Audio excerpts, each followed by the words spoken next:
मोदी जी ने 28 जनवरी 2026 को 1 घंटा 21 मिनट 26 सेकंड बोला और उसमें 1 से लेके 192 पेरे जो उन्होंने बोले उसमें एक भी बात सत्य नहीं है। सारी की सारी बात अभी उस भाषण में असत्य बताई गई है, बोली गई है। मैं ये बात कहना चाहता हूँ माननीय सभापति महोदय, इस अभिभाषण में कोई भी SC ST अल्पसंख्यक मजदूर किसान असहाय का कोई जिक्र नहीं है, ना इस क्षेत्र के लोगों का कोई काम कोई विकास हुआ है। इस अभिभाषण के अंदर एक भी चीज़ की चर्चा नहीं है, ना कोई 1 साल का विजन इस अभिभाषण के अंदर है। जो हम पक्ष विपक्ष के इसमें वाद विवाद में भाग ले रहे हैं, इस अभिभाषण के अलावा सब लोग बोल रहे क्योंकि इसमें कुछ है ही नहीं। सारा सारा ऐसा ही अभिभाषण लिखा गया है। ये खाली 81 साल के बुजुर्ग हमारे राज्यपाल जी को असत्य बुलाया गया है।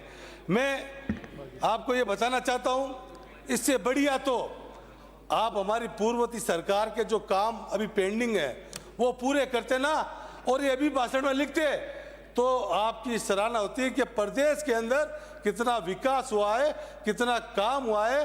क्योंकि पूर्ववर्ती सरकार के जितनी घोषणाएं थी वो सारी की सारी घोषणाएं आपने या तो बंद कर दी है या कछुआ चाल के हिसाब से धीरे धीरे काम हो रहा है।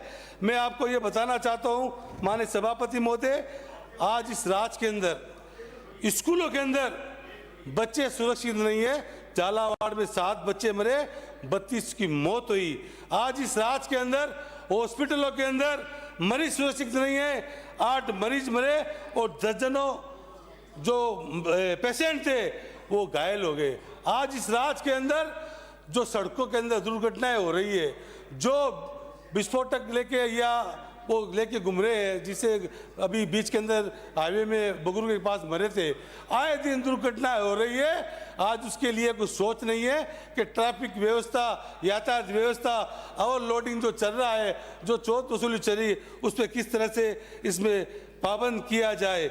मैं आपसे ये कहना चाहता हूँ, जिस अब के इस राज्य के अंदर जितने धरने प्रदर्शन राजस्थान के हर तहसील, हर जिला, हर ग्राम पंचायत में जितने धरने प्रदर्शन आपकी सरकार के खिलाफ हुए, चाहे कलेक्टर के पास हो, चाहे SDM के कार्यालय हो, तहसील में हो, चाहे वीडियो कार्य पंचायत समिति में हो, हर आदमी दुखी है। चाहे किसान हो, चाहे बिजली को लेके हो, चाहे माफिया से लेके हो, चाहे आए दिन बलात्कार लूटपाट, जितने धरने प्रदर्शन इस राज्य के अंदर हुए, कभी ऐसा कभी भी नहीं हुआ। मैं आपसे ये कहना चाहता हूँ कि आपने जो वादा किया था 1 स्टेट 1 इलेक्शन, क्या हुआ 1 स्टेट 1 इलेक्शन का? आपने पूरे 1 साल हो गया नगर पालिका के आप चुनाव नहीं करा रहे हो, पंचायतों के आप चुनाव नहीं करा रहे हो। आप ये सोच रहे हो कि आपकी स्थिति किस तरह सुधरे, आपके जो काले कारनामे, जो जनता के बीच के अंदर आपने काम विकास नहीं किया, किस तरह सुधरे। इस तरह की वजह से आज आप ये कोई चुनाव नहीं करा रहे हो, और अब ये चुनाव आपको काली सुप्रीम कोर्ट हाई कोर्ट के आदेश से आपकी मजबूरी है ये चुनाव कराना। आपको मार्च तक ये चुनाव आपको ये कराने पड़ेंगे। आज ये देखो 6 महीने हो गए, सर साहब 6 महीने हो गए आपके जीते कलेक्टर, आसन को संबोधित कीजिए।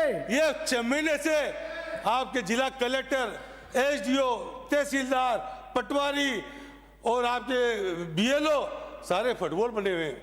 कोई तो SIR के नाम से घूम रहा है, कोई परिसीमन के नाम से। एक ग्राम पंचायत, एक नगर पालिका का 3 बार परिसीमन हो गया। नहीं क्या 3 बार परिसीमन हो गया, लेकिन आप इसको ही वो नहीं ले। मैं परिसीमन के बारे में बताना चाहता हूँ। हमारे मकराना में ग्राम पंचायत सूतड़ी को पहले ग्राम पंचायत बनाया गया था, उसके साथ देवड़ा गाड़ा गया था। सूतड़ी को वापस चांदी के अंदर जोड़ा गया, जबकि सूतड़ी 3 किलोमीटर और चांदी 6-7 किलोमीटर है। सूतपुरा गांव जो हमारा, जो पहले बड़ी सफेद के अंदर ग्राम पंचायत 4 किलोमीटर था, और सूतपुरा गांव को 14 किलोमीटर चांदी में जोड़ दिया गया।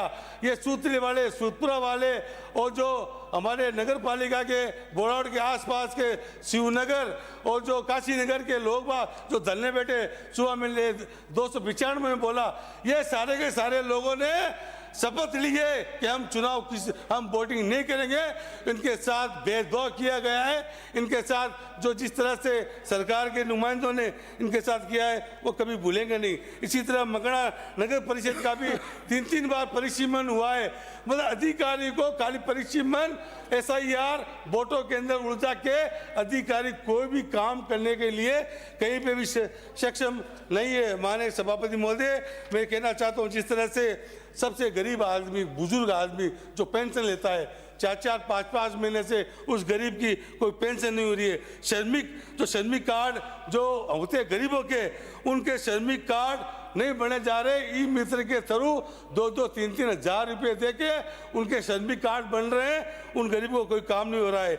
जो छात्रवृत्ति होती है श्रमिक कार्ड के हिसाब से, उनको छात्रवृत्ति 2023, 24 और 25 को नहीं दी गई। खाली मात्र 2025 को जब सरकार के 2 साल पूरे हुए उस टाइम छात्रवृत्ति माननीय मुख्यमंत्री जी ने 2025 की छात्रवृत्ति दी, बाकी 2024 की छात्रवृत्ति आज भी बाकी है। श्रमिक कार्ड के जो 5 लाख रुपए मृत्यु होने पे ये मजदूरों को मिलता है, ये 5 लाख रुपए 2023 से आज तक एक भी पैसा आप लोगों ने ये पैसा नहीं दिया है।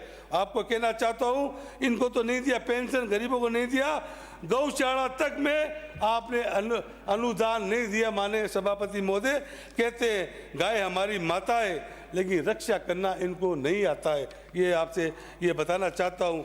मैं जिस तरह से कई बार हमारे आपके प्रभारी मंत्री हमारे मकराना में डीडवाड़ा जिले में आते हैं, वो ना तो कभी जनप्रतिनिधि को फ़ोन करते हैं, कब रात को अंधेरे में आते हैं, सुबह कब भग जाते हैं, कोई पता नहीं रहता है।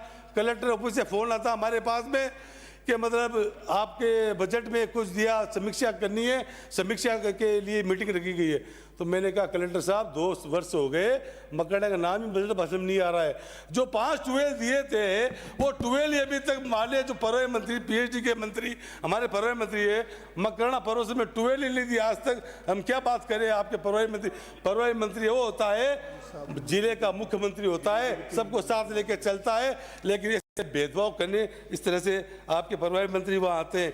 मैं स्कूल की बात कहूँ, स्कूल की बिल्डिंगें जो जर्जर है, जो सर्वे हुआ उसके अंदर मकराना के अंदर 6 राजकीय विद्यालय जो जर्जर होने के कारण जमीन दोस्त कर दी गई है, लेकिन उसमें एक भी स्कूल साथ हुई थी, एक स्कूल का काम हुआ है और 6 स्कूलें आज भी 2-2 किलोमीटर दूर वो बच्चे पढ़ने जा रहे हैं। उन बच्चों को लाने ले जाने गरीबों के लिए कितना दिक्कत हो रही है।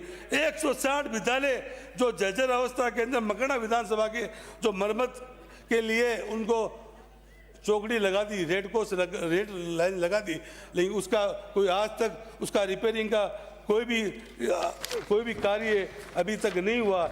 और जो SIR का जो काम जो अभी हुआ है उसमें आपको बताना चाहता हूँ, SIR के अंदर इतने लोगों को परेशान किया गया है, जो लोग वर्षों से यहाँ रह रहे हैं उनके सर्टिफिकेट ये वो, किंतु कोई लोग बाहर से आ रहे हैं, कोई जा रहे हैं। इसको लेके कई अनियमितता बरती गई। 7 नंबर फार्म जो बिना ऑफिशियली बिना टेलीफोन नंबर के ये लगा के BLO को परेशान किया जा रहा है, ये किसी से छुपाव नहीं है। इस तरह से आप लोग ये 1 साल के 2.5 साल के अंदर पूरा यही काम कर रहे हो। मैं आपका और सभापति महोदय ये कहना चाहता हूँ, अभी कल जो 2 दिन पहले ब्यावर से आने वाले मतलब सदस्य बोल रहे थे कि जी मतलब आपके तो इंदिरा गांधी के नाम से, राजीव गांधी के नाम से योजनाएं बनाई जाती है, हमारा एक भी नेता का नाम बताओ जिसके नाम से योजनाएं बनाई गई है।